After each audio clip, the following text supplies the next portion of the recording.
So now it gives me great pleasure to introduce our guest speaker, Rear Admiral Simon Harrington, AM, RAN retired.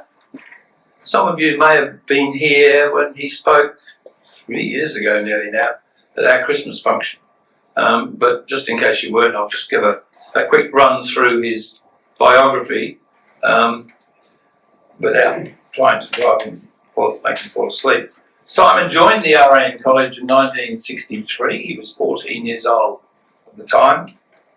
He graduated in 1966 and spent his sea service was mostly in destroyers and frigates, culminating with command of the guided missile frigates HMAS Canberra and in 88, 89 and HMAS Adelaide in 92-93.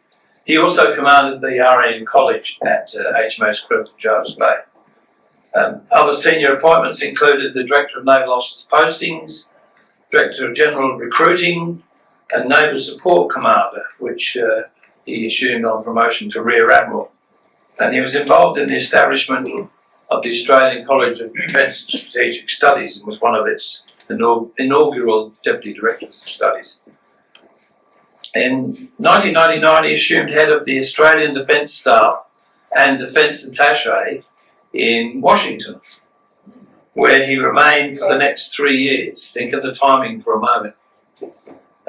During that time, he was kept very busy, working with US authorities on matters such as East Timor, but probably just as importantly, on the aftermath of 9/11.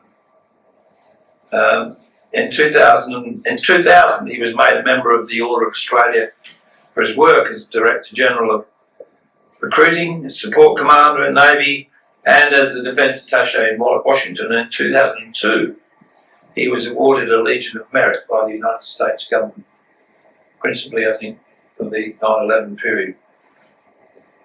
After leaving the Navy, he served as the services member of the Repatriation Commission for 3.5 years and was one of the inaugural members of the Military Rehabilitation and Compensation Commission. He was a member of the 2009 Defence White Paper Consultation Team, and he later became the coordinator of the Australian and New Zealand team that worked with Turkish experts and undertook the joint historical and archaeological study of the Gallipoli battlefield. And he did that between 2010 and 2014, unearthing all sorts of interesting archaeological finds. Simon's naval heritage spans 3 generations. You'll learn of his connection with HMAS Yarra II, which was commanded by his father, Lieutenant Commander Wilfred Hastings Harrington, later to be Vice Admiral Sir Wilfred Hastings Harrington, CBE, KBE, CB and DSO, who was ultimately the Chief of Naval Staff in Navy. And we'll hear a little, I think, about his wartime operations with the Royal Navy in the Middle East in 1940-41. So I'll leave him to tell those stories without delving into them at all. But we're most grateful, Simon, for you coming all the way down with your lovely wife Kathy from Wollongong, where he's recently moved, so he can get sea views. And thank you coming all this way down to talk to us this evening. So please join me, everybody, in welcoming Simon. What Andy didn't say is that in 1963, when I joined the Navy, too young, my mother should have known better than to let me go, but she did. In the cabin next to me was Andy. We were termmates, and we did a lot of our initial training together. Had a lot of fun together. So if you want any dirt on him, come and see me. I don't really remember when I first learned that my father, who at the time of his death in 1965 was Vice Admiral blah blah, as Andy has said, had been captain of a ship called HMAS Yarra during the war.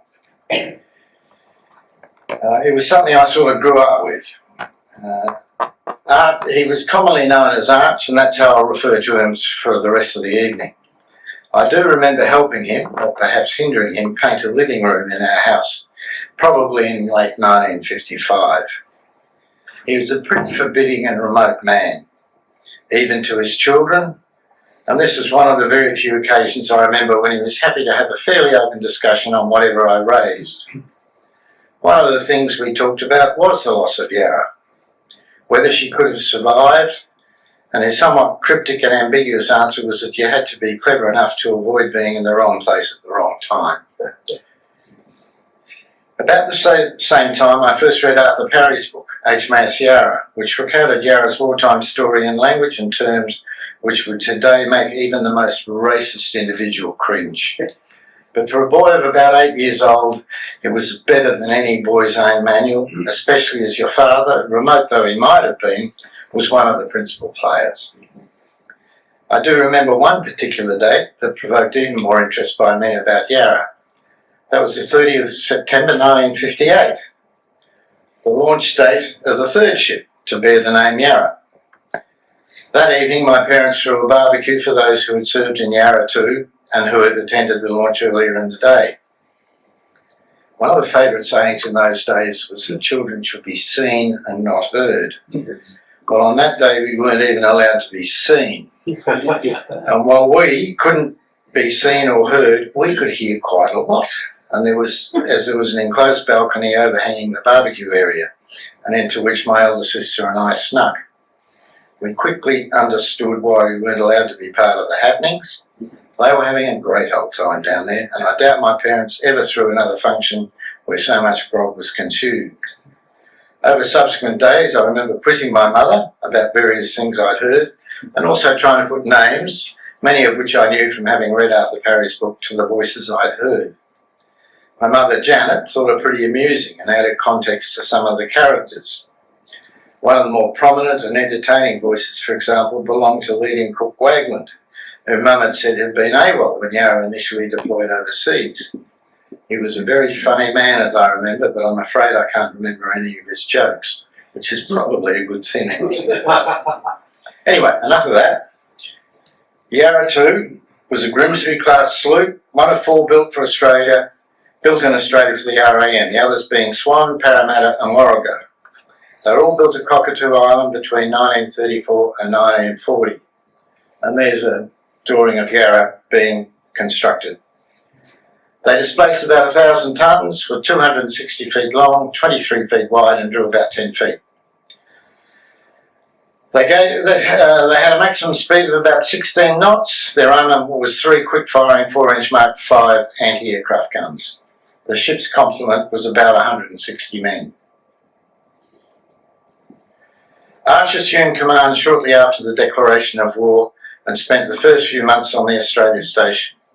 But in August 1940, Yarra deployed for service on the East Indies station. It didn't take long for her to experience action, as on the first night she arrived, in Aden, there were 2 air raids. I can't remember if it was on that occasion that in his report of proceeding, Arch reported that the ship's company were reluctant to go ashore, in case they missed out on a slice of the action. The PR people in Australia wanted to publicise this remark to show how motivated sailors were, but more senior people vetoed that idea as they were worried that the families and friends of the ship's company would start to worry about their loved ones' safety. The first few months, Yarra undertook convoy escort duties in the Red Sea and contributed to the blockade between Africa and the Arabian Peninsula. Here she experienced her first significant surface action when in October 1940, a northbound convoy she was escorting with HMS Auckland was attacked by a couple of Italian destroyers. The destroyers approached from ahead. Yarra challenged seconds before sighting a couple of torpedo launches. Arthur Parry writes in his book that the phosphorescence they generated enabled Arch to order hard to starboard, so the first torpedo passed harmlessly down the port side, and then hard to port, so the second one did the same to starboard. And those 2 torpedoes were followed by 2 more that passed astern. Both escorts started firing and Yarra scored a direct hit on the Francesco Nulla. which reversed course and headed for the Italian base of Massawa, where the Kimberley, another of the convoy's escorts, intercepted her and drove her aground, where she was abandoned. I must admit to having difficulty to come into grips with two sloops, maximum speed of 16 knots, chasing off a couple of destroyers. However, perhaps to be fair, within 6 months the Italians have been routed from the Red Sea, so they may well have been very short of fuel, ammunition, and the state of repair may have been extremely parlous, thus leading to their hasty retreat. Yarra then had a call at Port Sudan, where 2 Italian bombers had a go at Yarra, dropping a number of bombs that were clearly intended for her. Yarra didn't get any rounds away as a gun director jammed at the critical moment, but both aircraft were hit by other means and probably didn't get back to their base. Yarra was unscathed. Nonetheless, Rome Radio reported that a small Australian cruiser had been sunk and walls and buildings destroyed. Arthur Parry notes, as he put it, the lying enemy radio had reported Yarra had been sunk or damaged on 5 separate occasions by them. Nothing had been further from the truth, but it does indicate the Italians thought she was near omnipresent. She then proceeded to Bombay for a month-long refit after being accommodated for the first couple of days in what was pretty salubrious accommodation. The ship's company was moved to far less appealing quarters, so much so that there was a near mutiny. The huts, while sturdy, were clearly infested by bedbugs, so the sailors refused to enter, as that they knew the consequences of getting these mites in their kits and bringing them back on board. A doctor confirmed the state of play, and then Arch appeared on the scene. He lined the crew up in 4 rows, ordered the front row to enter the barracks with their kit bags, and each man to stand at the end of a cot, which they did. Arch then gave the order for them to about turn and vacate the place. He then confirmed the presence of the bed bugs, ordered the sailors to wait outside the compound, and disappeared, and that night they were back in their more salubrious accommodation. By then, the Red Sea had been declared a non-combat zone with the end of the Italian control of Eritrea. So, after the refit in early May, Yarra's first task was to escort a convoy from Karachi to Basra, which you can see down in the bottom right-hand corner, which is about 110 kilometres up the Shat-al River at the top of the Persian Gulf. They were escorting some half-dozen troop carriers and supply ships crammed with British and Indian troops, including quite a few Gurkhas. To set the scene, the Shat-al River starts at the confluence of the Tigris and Euphrates River, about 200 kilometres upstream from the Gulf, and for its last 80 kilometres marks the border between Iran and Iraq, but thereafter flows in Iraq. At that time it was a pretty dynamic area for the war. The British had ruled Iraq since 1921, although it had been nominally independent since 1930. There had been all sorts of political intrigue and fighting between various Iraqi factions, and the British were keen to retain control of Iraq simply because of the oil, although Churchill had much higher priorities in places such as the Atlantic and the Mediterranean at that time.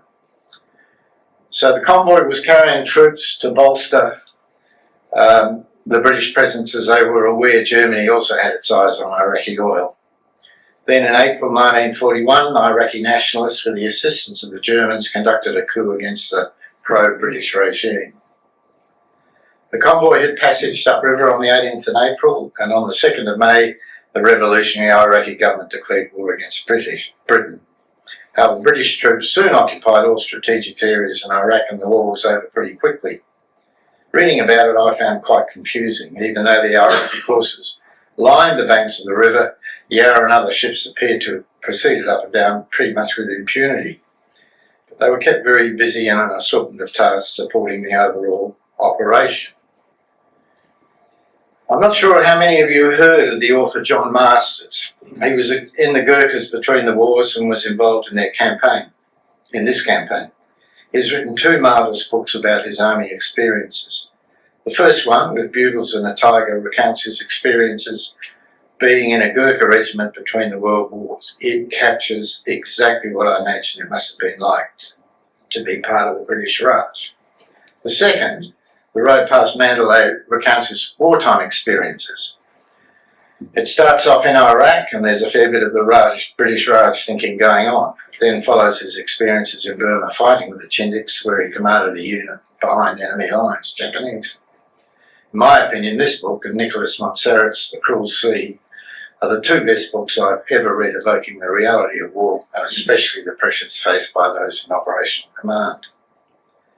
In the Iraq campaign, during one operation, he and his regiment were embarked in Yarra, which he describes in a somewhat whimsical manner.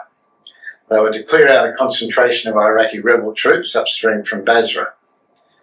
The Gurkhas had attempted to do it by themselves previously but failed, so a new plan was hatched. About 250 Gurkhas would proceed upstream in Yarra to capture the rebels' headquarters, which was the only substantial building for miles around. Beforehand, Masters writes that a conference was held to discuss fire support. Yarra's guns could fire over the Gurkhas' heads as they assaulted the big house, and the Gurkhas' artillery could support from nearby. But where would their artillery spotters find an elevated observation post from which to direct their fire? The Gurkha commander said the roof of the big house was perfect, until Arch pointed out it would have been demolished by Yarra's guns, having pummeled it from about 400 metres for 10 minutes. So it was decided to cut down a telegraph pole, rig it with guy ropes, steps and a platform for the observers, and apparently that was hell to embark in Yarra. Arch also briefed the ship's company the day before the assault, and then just before dusk he told the ship's coxswain to go take a motorboat across the river and come back with a bell, which is a long canoe-shaped boat that plies the Shah al-Arab. The word quickly got around the ship that a sounding expedition was planned to ensure there were no grounding hazards. I think it's worth quoting Arthur Parry in full on this little excursion. 7 hands were told off, all spade ratings except for young A.B. Avery. I don't know what he'd done. It was the skipper himself who stepped in the boat. A period of suspense followed as they were towed away by the motorboat upriver, vanishing quickly into the darkness. About an hour later they were back again. The expedition had proved entirely successful, all soundings having been taken. They told us that they had proceeded about 2 miles upstream, towed by the motorboat, and then slipped. They made for the bank opposite to their objective and paddled industriously until they were well past the place. Then they altered course across the river, the captain enjoining silence upon all. From then on, orders were given in the barest of whisper, to the man next to the captain being relayed from man to man. In the process of crossing the river, they were carried downstream for some distance by the current. But as usual, the judgment of the Black Prince was excellent, and they brought up in the position required for the first sounding.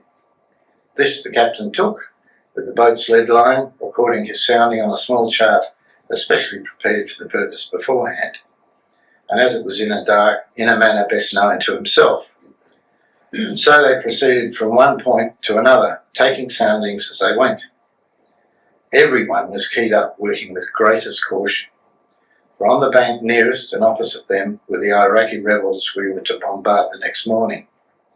It was known that they had guards posted, and although each of our men had been given a rifle, they would not have had much chance to use it if fired upon, and the rebels had a dog there somewhere.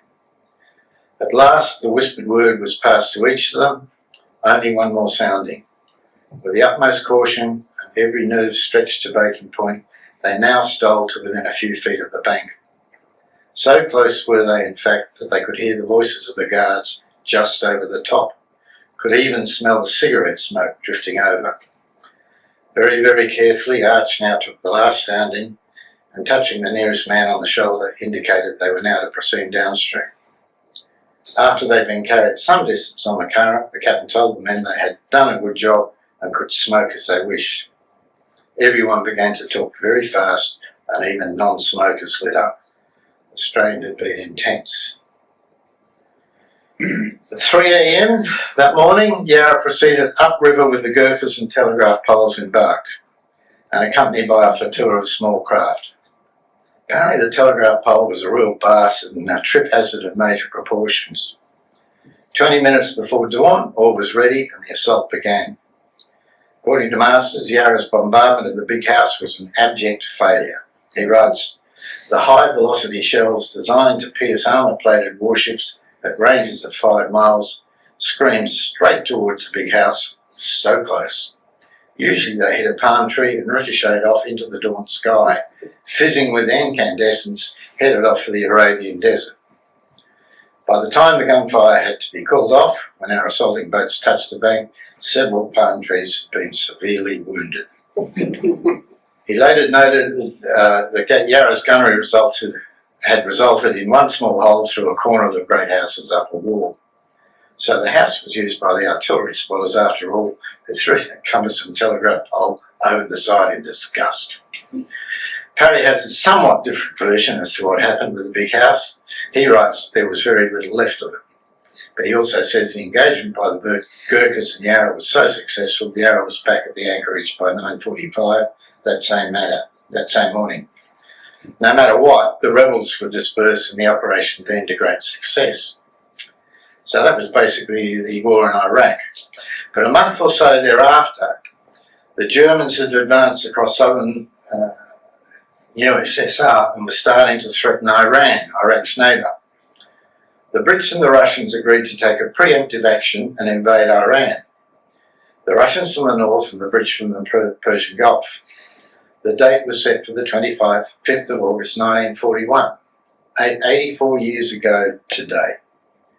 The naval forces assigned were 2 sloops, Yarra and Falmouth, a corvette, a small gunboat, 2 armed yachts, 2 armed river steamers, a trawler, and the Australian armed merchant cruiser Canimbla. Their targets were the oil refineries and the Iranian Navy, the main base of which was at Khorramshahr, where a tributary, the Karen River, fed into the Shatt el Arab.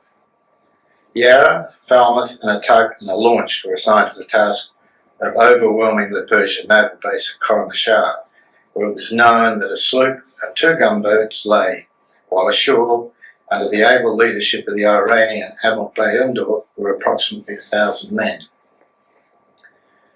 About 1 a.m. on the 25th of August, carrying a platoon of Indian infantry, sailed from her anchorage at Basra. She was to be followed by Falmouth carrying 2 platoons of infantry, but she, in turning at Basra, ran aground, compelling Yarra to proceed alone to prevent interference by the Khorramshahr base forces with the Abadan operation. Arch hoped the rising tide would set Falmouth off in time to join Yarra. The night was dark, hot, and so deathly still that every sound seemed like a thunderclap. As the blackened-out ships moved quietly downstream, no challenge came from the Persian strong posts on the banks of the Shatt el Arab. Yarra arrived off the naval base at about 4 o'clock in the morning, and there Arch concealed Yarra behind an anchored merchant ship. A few minutes later, before the sound of gunfire downstream announced the beginning of operations at Abadan, Arch took Yarra into the stream, past the northern point of the Karen River mouth, switched on his searchlight and opened fire on the Persian sloop Barbara. No answering fire came from Barbara, and after 10 salvos she was ablaze from stem to stern. Soon an explosion in her after magazine blew a hole in the stricken sloop and she subsequently sank. Yarra then entered the Karen River to deal with the Persian gunboats. As she swung into the river, a few bursts of fire came from the naval barracks, but machine gun fire and 1 round of a 3-pounder soon silenced the operation. As she approached the gunboats, half-hearted rifle fire broke out, but this too quickly died away when the decks were swept by Yarra's machine guns. Yarra drew alongside, hindered only by a few stray bullets, and sent her boarding party, not the Indians, her boarding party, made up of gunners, cooks and stewards over the side. The Persian crews hiding below were in no mood to fight, and after a few shots were fired down the hatches, they emerged to surrender. Meanwhile, Arch, learning that Falmouth had freed herself, decided to await her arrival before landing his platoon of Indian troops. All was quiet as Yarra waited, with 90 Persian and Italian prisoners on board. At 5:30, Falmouth arrived in the Karen River and secured alongside the Persian depot ship Ivy, and all troops then landed. By 7:30, Yarra had washed down the decks, cleared the ship before the coming heat of the Persian day made itself felt. Ashore, fighting was still in progress, but the situation was well in hand. At 10 a.m, by which time the entire barracks area was in British hands, Yarra transferred her prisoners to Ivy, accepting some Italian engineers who were put to work on the gunboat's engine. Thereafter, Persian resistance was confined to an area of the northern bank of the Current in the vicinity of the wireless station. But this too collapsed when Persian Commander-in-Chief Admiral Underwood was killed.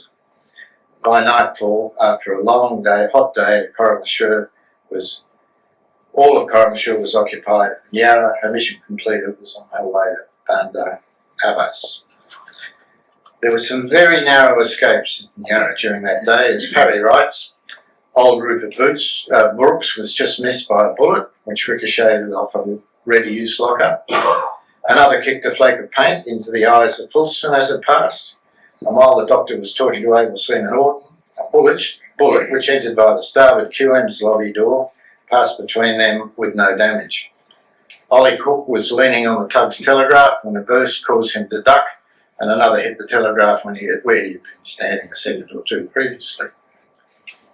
Immediately after that, Yarra was dispatched to Bandar Abbas, as I said, and to capture the merchant vessel Hilda, which is one of those, which was heavily on fire. It was found abandoned and burning, but 24 hours later the fire had burnt itself out, and Yarra was able to take her in tow and take her towards Karachi. She then had a quick refit in Bombay, returning to the Gulf for a very short time before being deployed to Alexandria in the Mediterranean. On the 5th of November, she passed through the Suez Canal in company with her sister ship Parramatta. I suspect Arch was pretty pleased to see Parramatta, as his brother Charles was the doctor on board. And judging letters I have read and other things I have heard, they were very close. For the next month or so, Yarra was virtually continuously on the Tobruk ferry run, and that's the side of the Tobruk port. In all, she made 4 runs. She had at least 2 extremely close escapes. One at Mersa Matra, where Yarra had to provide air defence for a small tanker that had to be towed in, and another on the 7th of December when she was attacked by 30 aircraft, including dive bombers. On each occasion, eyewitnesses to the engagement thought she had no hope of survival, but she emerged virtually unscathed both times. Furthermore, on the run in December, the second escort, HMAS Flamingo, lost power and Yarra had to tow her back into Tobruk for repairs. That's a very dangerous exercise when there's a potential for air or submarine attack. You're a sitting duck, you're going at slow speed and cannot manoeuvre. Parramatta wasn't so lucky, as she was torpedoed early on the 27th of November. Uncle Charles was one of those who did not survive. Arthur Parry wrote that he never saw Arch in such a state as when he learned what had happened. I'm the first grandson on that side of the family, and there was no question in Grandfather Harrington's mind that I was to be named Charles. Apparently my mother didn't like the name, so I became Charles Simon and was always called Simon at her insistence. By everyone other than Grandfather Harrington. I've no idea how Mum got away with that, but she did. Nor do I know from where the name Simon came from. Anyway, the siege of Tobruk was lifted on the 10th of December 1941, and Yarra was then dispatched to the Far East to contribute to the War of the Pacific, which are Japanese planes. Yarra shot one down and damaged several others. The troop ship Empress of Asia was struck and caught fire.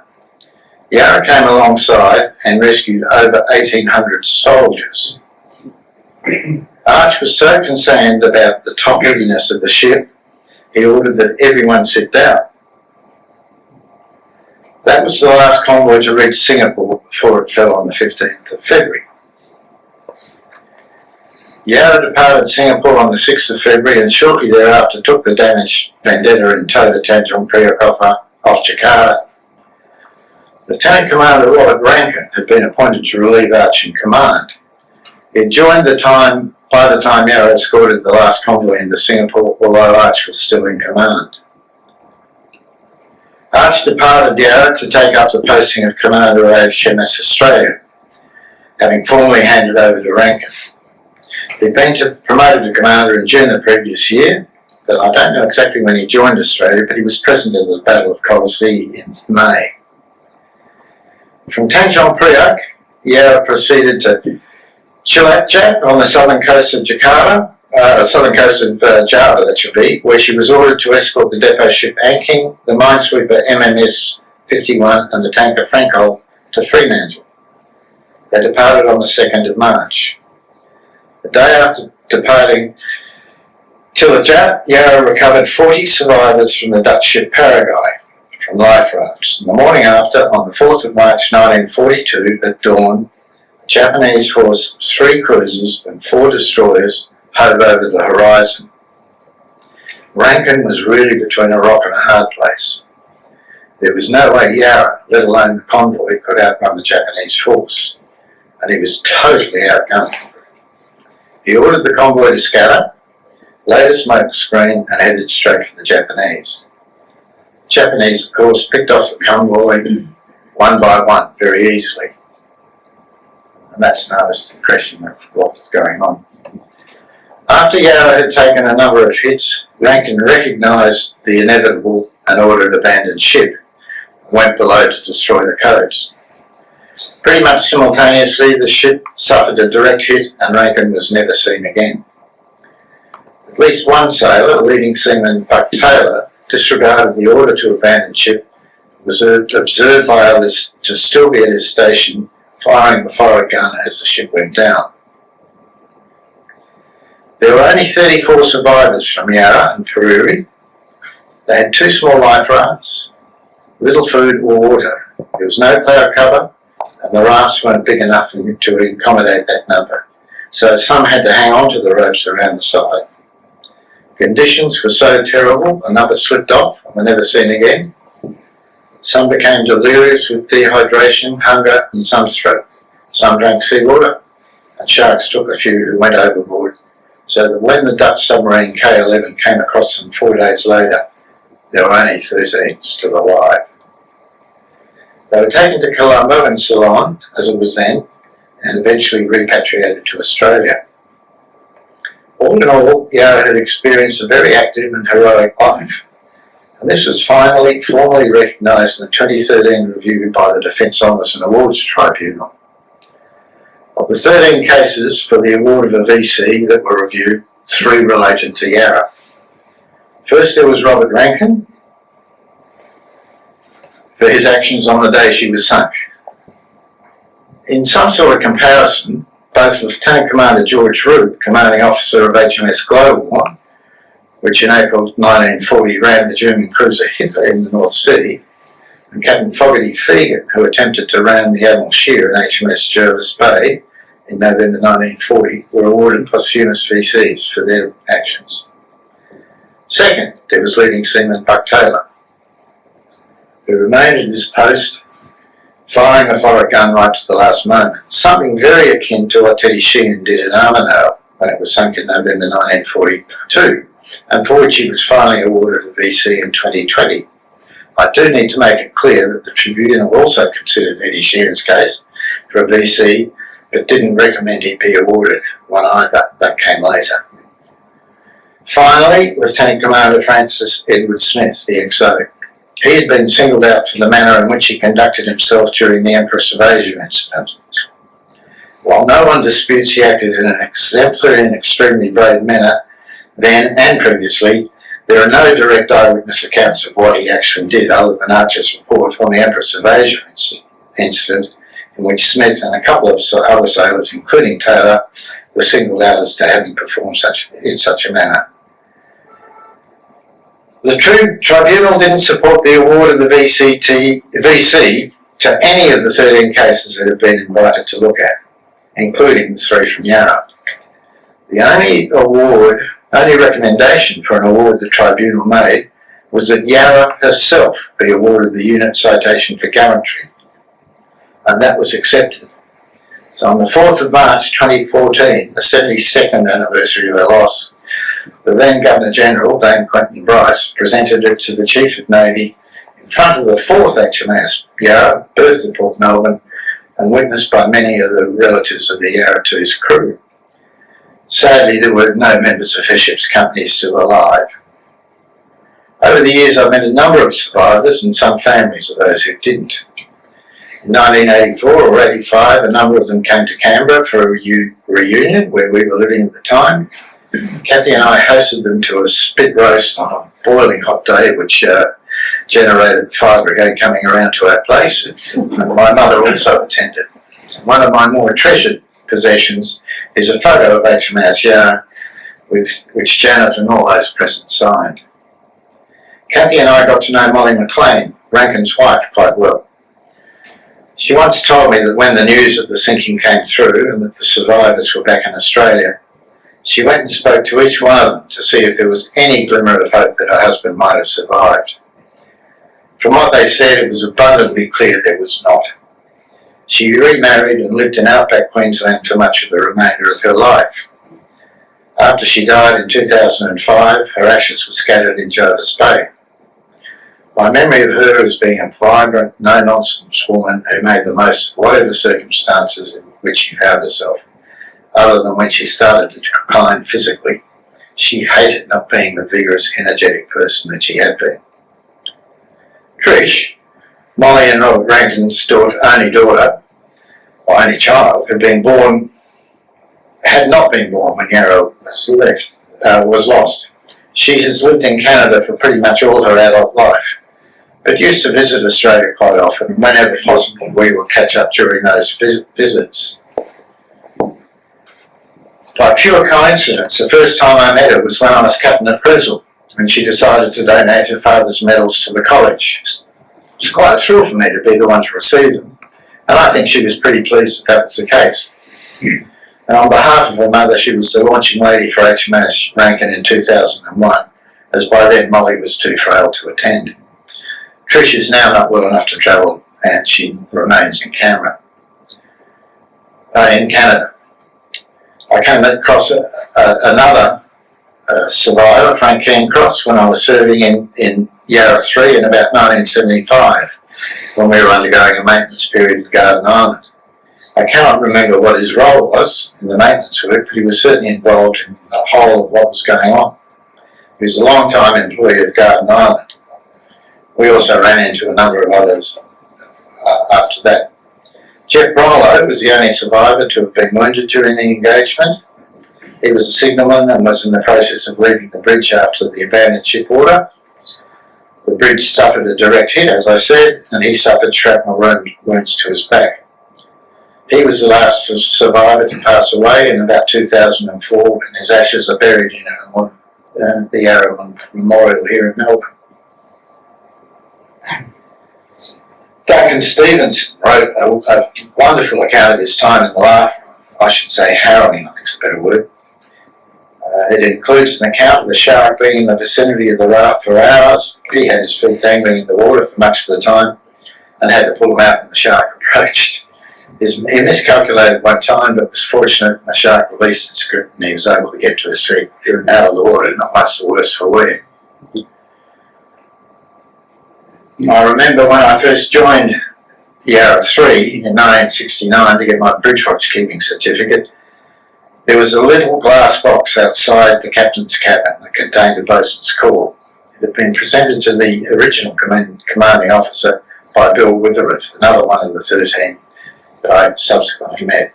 I understand that boatswain's call is now in War Memorial. Arthur Parry, who wrote the book HMAS Yarra, on which I've relied for much of this presentation, was not a survivor, but he left the ship the same time as Arch and was an occasional visitor to our house. The other person who was instrumental in keeping these people in touch with each other was Ken Avery, the non-stable person who went out on that trip on the Shuttle Arrow. He was secretary of their association and posted out at the same time as Arch. I probably overextended my welcome, but in wrapping up, I think that the story of Yarra's exploits are quite remarkable. She was a small ship, but except for a couple of months she was on a Tabuk ferry run, operated in out-of-the-place areas that didn't have a high profile. For the much of the time in blistering heat with no such luxury as air conditioning and places that would have been totally foreign to the crew in terms of culture. You can hardly imagine the privations, hardships, terror and boredom these men lived through in what was little more than a mobile steel container loaded with explosives and fuel, with no air conditioning, no privacy, and little knowledge of what they would next face. And until that fateful day in March 1942, not one of them lost their life in the deployment. Thank you.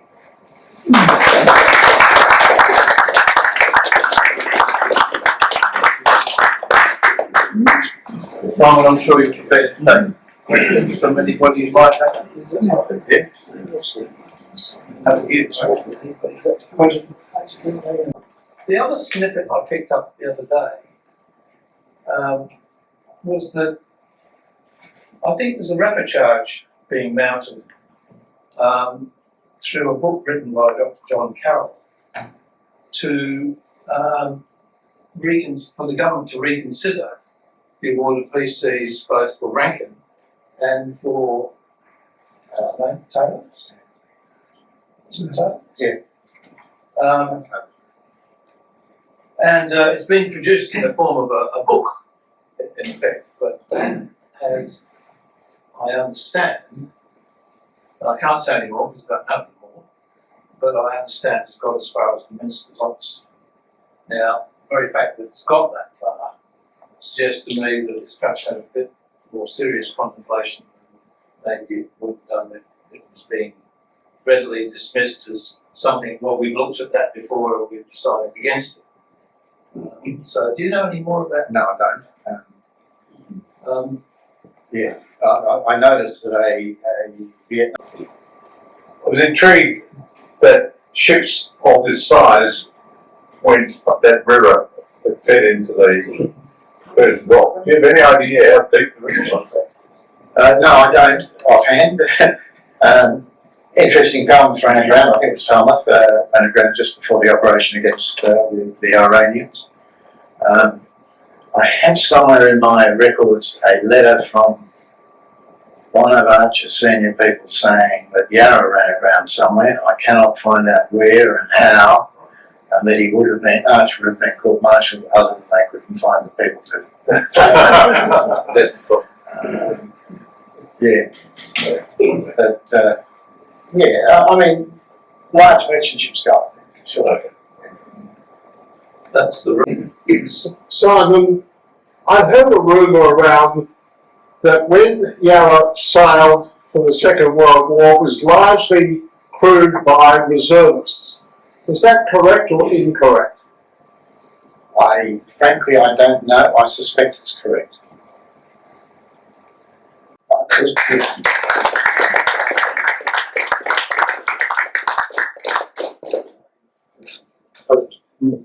And as a small gesture, thanks, this is a very cleverly disguised. Kathy will be delighted.